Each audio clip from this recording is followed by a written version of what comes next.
National health service యూకేలో అలాగే US లాంటి కంట్రీస్లో చూసినట్టయితే మీరు అనారోగ్యం బారిన పడి డైరెక్ట్గా నాకు పలానా స్పెషలిస్ట్ దగ్గరికి వెళ్ళాలి అని అంటే మీకు అసలు ఏ రకంగా కూడా అది వాళ్ళ అప్రోచబుల్ కాదు, అసలు వాళ్ళ అపాయింట్మెంట్ మీకు దొరకదు, మీరు వెళ్ళడానికి వీల్లేదు. సో మీరు ఫస్ట్ మీకు అసైన్డ్ ప్రైమరీ కేర్ ఫిజిషియన్ దగ్గరికి వెళ్ళాలి, వాళ్ళకి మీ సమస్య మీరు చెప్పుకోవాలి, లేదా ఏదైనా ఎమర్జెన్సీ వచ్చినప్పుడు డైరెక్ట్గా మీరు హాస్పిటల్ ఎమర్జెన్సీకి వెళ్తారు, అక్కడ మీకు కావాల్సిన కేర్ దొరుకుతుంది. బట్ సాధారణంగా వచ్చే జబ్బుల విషయంలో మీరు ఫస్ట్ ప్రైమరీ కేర్ ఫిజిషియన్ దగ్గరికి మాత్రమే వెళ్ళాలి. వాళ్ళు మీకు వైద్యం చేసిన తర్వాత అక్కడ మీకు వైద్యం జరగకపోతేనో లేకపోతే అక్కడ డాక్టర్ ఓకే దీనికి స్పెషలిస్ట్ అడ్వైస్ కావాల్సి ఉంటుందని ఆయన నిర్ధారించి రాసి పంపిస్తే తప్పితే స్పెషలిస్ట్ దగ్గరికి వెళ్ళే పరిస్థితి లేదు. కానీ మన దేశంకి వచ్చేసరికి అన్ఫార్చునేట్లీ మనకి అవైలబిలిటీ ఇప్పుడున్న పరిస్థితులలో అవగాహన లేమి అనుకోవచ్చు, లేదా ఓకే మేము వెళ్ళి చూపించుకోగలము అనే ఒక భావన కావచ్చు, లేదా మాకు పలానా డాక్టర్ తెలుసు మేము డైరెక్ట్గా ఫోన్ చేసి వెళ్ళిపోతాము అనే ఒక ఆలోచన ధోరణి కావచ్చు. ఒక రకమైనటువంటి ఈ విధమైన ఆలోచన ధోరణి వల్ల స్పెషలిస్ట్ దగ్గరికి వెళ్ళటం అనేది జరుగుతుందండి. ఇది చాలా రకాలుగా ఇబ్బంది కలిగించే విషయం పేషెంట్స్కి. దీని మీద అవగాహన పెంచుకోవటం అనేది చాలా ఇంపార్టెంట్. ఎందుకు దానివల్ల జరిగే నష్టాలు? ఇప్పుడు స్పెషలిస్ట్ తప్పేం లేదండి. ఇప్పుడు స్పెషలిస్ట్ అనే ఆయన ఆ ఫీల్డ్లో ఆయనకు సంబంధించి ద టాప్ మోస్ట్ పర్సన్, అంటే ఒక గ్యాస్ట్రోఎంట్రాలజిస్ట్ ఉన్నారు అనుకుందాం, లేదా ఒక కార్డియాలజిస్ట్ ఉన్నారు అనుకుందాం. ఆయన ఫీల్డ్లో కార్డియాలజీకి సంబంధించి దానికి చేయాల్సినవి ఏంటి అంటే స్టెంట్లు వేయటం దగ్గర నుంచి, గుండె జబ్బులు పసిగట్టడం దగ్గర నుంచి, గుండె కొట్టుకునే విధానంలో తేడాలు వస్తే దాన్ని పట్టుకోవడం దగ్గర నుంచి ప్రతి ఒక్కటి ఆయన లెవెల్లో చేయాలి. సో ఎవరైనా వ్యక్తికి గుండెలో కాస్త నొప్పి అనిపించినప్పుడు డైరెక్ట్గా స్పెషలిస్ట్ దగ్గరికి వెళ్ళారనుకోండి, స్పెషలిస్ట్కి బాధ్యత ఏమిటి?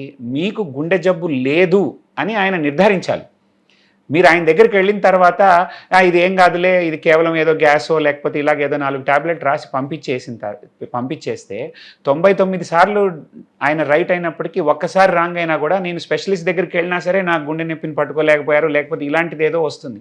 సో స్పెషలిస్ట్ అనే వ్యక్తి he has to stand up to his profession. So ఆయన నిజంగానే పేషెంట్ ఎవరు ఆయన దగ్గరకు వచ్చినప్పటికీ కూడా ఇది ఖచ్చితంగా నాకు సంబంధించింది కాదు అనేది నిర్ధారించాల్సి ఉంటుంది. సో ఆ ప్రాసెస్లో టెస్టులు జరుగుతాయి, ఆ ప్రాసెస్లో దానికి సంబంధించి ఏదో ఇన్వెస్టిగేషన్స్ జరుగుతాయి. సో ఆ ఎక్స్పెండిచర్ పెరుగుతుంది పేషెంట్కి. ఒక్కొక్కసారి చిన్నవి అంటే ముందే ఏదైనా డిస్టర్బెన్సెస్ వస్తాయి, చిన్నవి ఏదో టెస్టులు చేసినప్పుడు ఏదో బయటపడుతూ ఉంటుంది, దానికి అనవసరమైన మెడికేషన్స్ వాడాల్సి వస్తుంది. ఇలాంటి చాలా ప్రాబ్లమ్స్ డైరెక్ట్గా స్పెషలిస్ట్ దగ్గరికి వెళ్తే వచ్చే అవకాశం ఉంటుందండి. మన స్పెషలిస్టులు కూడా ఏంటంటే వాళ్ళకున్న నాలెడ్జ్ని నిజంగా అవసరమైన పేషెంట్స్ని కాపాడటం మీద వాడాల్సి ఉంటుంది. ఇప్పుడు వాళ్ళ దగ్గర 10 మంది పేషెంట్లు వెళ్తే అందులో 9 మంది ఆ స్పెషలిస్ట్ అవసరం లేని వాళ్ళు, వేరే జబ్బులకి ఏదో ఇతరత్ర వాళ్ళు ఊహించుకొని నాకు పలాంది ఉందని డిసైడ్ అయిపోయి వెళ్ళిన వాళ్ళు ఉంటే quality of practice of specialist పడిపోతుంది. నిజమైన పేషెంట్లకు ఇవ్వవలసిన కేర్ అటెన్షన్ తగ్గిపోతుంది. ఇప్పుడు సో దానివల్ల కూడా నిజంగా కేర్ అవసరమైన వాళ్ళకి కూడా ఇబ్బందులు కలగచ్చు. సో మనం కూడా ఏంటంటే ఈ అమెరికా లాగా లేకపోతే ఇతరత్ర వేరే కంట్రీస్లో, చాలా కంట్రీస్లో the access to specialist is restricted.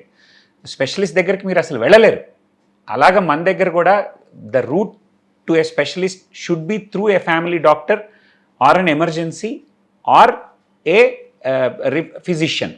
So ఈ రూట్లో వెళ్తే ఏంటంటే చాలా వాటికి మీరు అనవసరంగా ఖర్చు పెట్టాల్సిన అవసరం కానీ, చాలా వాటికి అనవసరమైన ప్రొసీజర్స్ కానీ, చాలా విషయాల్లో అనవసరమైన టెస్టులు కానీ లేకపోతే ఇలాంటివి అవాయిడ్ చేయొచ్చు. నిజంగా హెల్త్ కేర్ అవసరమైన వాళ్ళకి చాలా టైము, చాలా స్పెషలిస్ట్ యొక్క రిసోర్సెస్ అనేది చాలా అవైలబుల్గా దొరుకుతుంది. మన దగ్గర ఇప్పుడున్న మెయిన్ ప్రాబ్లం ఏంటి అంటే availability of doctors and availability of specialist. So availability of specialist ఉన్నారు, కానీ 1,00,000 మందికి ఎంతమంది స్పెషలిస్టులు ఉండాలో అంతమంది లేరు. సో వాళ్ళు చేయాల్సిన పని కాకుండా మామూలు ఇవి చేస్తూ పోతూ ఉంటే నిజంగా ఇవ్వవలసిన వాళ్ళకి టైం, అటెన్షన్ 2 తగ్గుతాయి. సో అది ఎవరికి మంచిది కాదు. సో ఇప్పుడు మీరు సాధారణమైన జబ్బు ఇలాంటిది ఏదైనా మీకు వచ్చింది, తలనొప్పి వచ్చింది, మీరు న్యూరాలజిస్ట్ దగ్గరికి వెళ్ళే బదులు మీరు జనరల్ ఫిజిషియన్ దగ్గరికి, మీ ప్రైమరీ ఫిజిషియన్ దగ్గరికి మీరు వెళ్ళినప్పుడు వాళ్ళు మిమ్మల్ని ప్రశ్నలు అడుగుతారు. మీరు ఎక్కువ టీవీ చూస్తాం వల్ల వచ్చి ఉండొచ్చు, మైగ్రేన్ అయి ఉండొచ్చు, లేకపోతే టెన్షన్ హెడేక్ అయి ఉండొచ్చు, ఇలాంటి చిన్న కారణాల వల్ల కూడా హెడేక్ వచ్చి ఉండొచ్చు. సో లేకపోతే సరిగ్గా ఆహారం తీసుకోకపోతే హైపోగ్లైసిమియా వల్ల హెడేక్ వచ్చి ఉండొచ్చు. మోస్ట్ ఆఫ్ ద టైమ్స్ ఒక రీఅష్యూరెన్స్ మనం ఇలాంటివి ఏంటంటే ప్రతి ప్రతి హెడేకు బ్రెయిన్ ట్యూమర్ కాదు, ప్రతి హెడేకు స్ట్రోక్ కాదు. సో ప్రతి హెడేక్కి ఒక న్యూరాలజిస్టో ఒక న్యూరో సర్జనో చూడవలసిన అవసరం లేదు. సో ఒక జనరల్ ఫిజిషియన్ లెవెల్లోనే దాన్ని మీకు కౌన్సిలింగ్ జరిగి మీరు దాన్ని అర్థం చేసుకొని మీకు అక్కడ ట్రీట్మెంట్ జరిగితే so it will save you a lot of time and money.